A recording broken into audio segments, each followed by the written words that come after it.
What's up, guys? I hope you're well. Today we are checking out what if the Electoral College is tied? Ooh, good question. Let's get into it, shall we?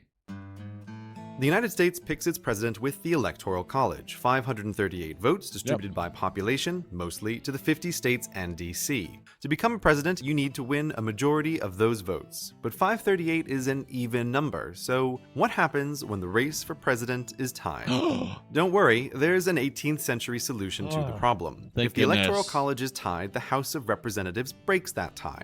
As the name implies, the House is filled with representatives from each of the states. The more people in a state, the more representatives it has, and there are 435 in total. Thankfully, an odd number and a guaranteed tiebreaker. Except there's a catch. Each representative doesn't get one vote, it's each state that gets one vote. So Florida's 27 representatives have to decide amongst themselves. Wait, does Puerto Rico, Guam, and other U.S. territories, are they included too?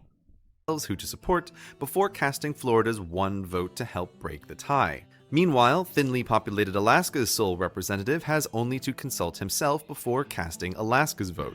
This is an incredibly disproportionate system because just 10 states, California, Texas, New York, Florida, Illinois, Pennsylvania, Ohio, Michigan, Georgia, and North Carolina, contain more than half the population of the United States, but get only 20% of the votes if the race for president is tied. And the other 40 states with less than half the population get 80% of the votes. While an exact tie is unlikely, this system is also used if there are more than two candidates for president and none of them gets a majority in the Electoral College, which is exactly what happened when four candidates ran for president in 1824. Andrew Jackson got the most votes from Americans and the most votes in the Electoral College, but not a majority, so the race was turned over to the House of Representatives voting as states, who picked John Quincy Adams instead. In a modern America with more states, a three-way race can have horrifically disproportionate results. Consider a third-party candidate who loves the small states and who the small states love in return. He gets the fewest Electoral College votes, but enough to ensure that neither of the two more popular candidates gets a majority, so now the House decides the winner. And those 26 smallest states, representing just 17% of the population, can pick their man as president, even though 83% of Americans didn't vote for him.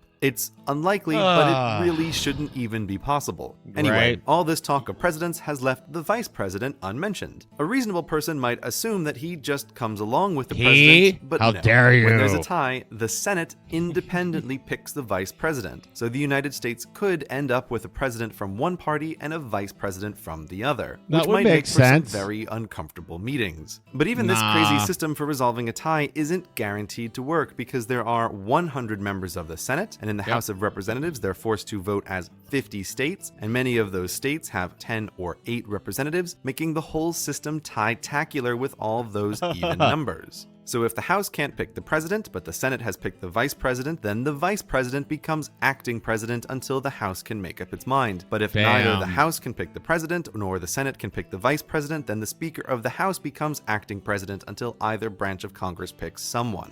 And that's how the United States would resolve a tied race for president, though it might be faster and more fair to just flip a coin. Right.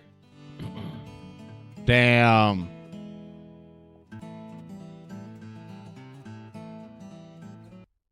My gosh. Yeah. The election process in the U.S. is broken. That's what I got from that. The election process here is just, it's terrible. That's why when people are like, well, what's the point of voting? I shouldn't even vote. And kind of makes sense. I mean, because the people's vote isn't what counts. It's the Electoral College, which, let's say Colorado, hypothetically, and it's happened before. Let's say we're fairly purple. We're light blue anymore. Let's say hypothetically, Colorado voters vote for a Republican candidate, but the state Electoral College picks a Democrat candidate. Well, our votes don't matter. It doesn't matter who we voted for because they just chose the candidate that the population here did not vote for. Again, this is crazy. I didn't think this would ever come about, having to do this process. It's so confusing. Like, the whole process of this video was so confusing. I'm even more lost than I was before. Let me know in the comments if you're still lost or if you understand our wacky election process. With that being said, I want to thank you all for watching. Stay safe, and don't forget to wash your hands. Bye.